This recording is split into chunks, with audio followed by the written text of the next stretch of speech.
جمال الوجود بذكر الإله وتصفو الحياة بنور هدى. جمال الوجود بذكر الإله. زهد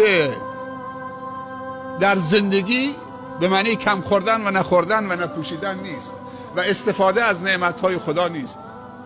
زهد درست مصرف کردن و صحیح مصرف کردن نعمت هاست.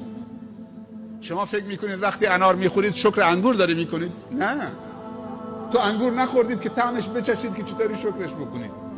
تو انار خوردید، الان داری شکر انار میکنید.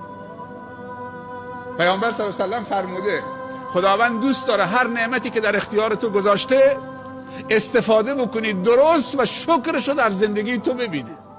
کلوا و اشربوا، این فرموله. هر چی دلت میخواد بخور، هر چی دلت میخواد بنوش، اما قسمت بعدش ولا تصرف. خودت خوردی به دیگران هم بده بخورن، اون چیز خوبی که دارید. پیامبر صلی الله علیه و سلم در مدینه به ام المؤمنین عایشه گفته بود که اگر دختر جوانی تو مدینه میخواد عروس بشه، لباس عروسی نداره، طلا نداره، 1 هفته 10 روز 1 ماه طلا و لباس زیبا بهش بدید تا بپوشه، عاریت بهش بدید تا خودش زیبا بکنه برای شوهرش، شاید تو خونش نباشه، کمکش بکنید.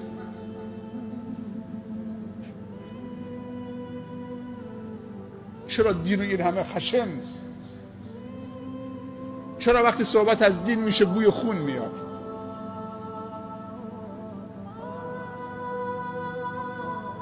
بوی تحقیر و توهین میاد،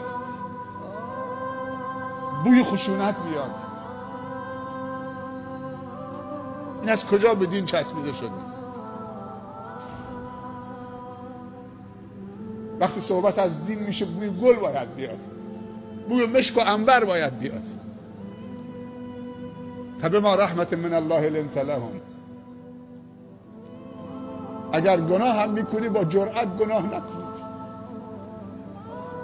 از روی ضعف اراده گناه بکنید، عربده نکشید.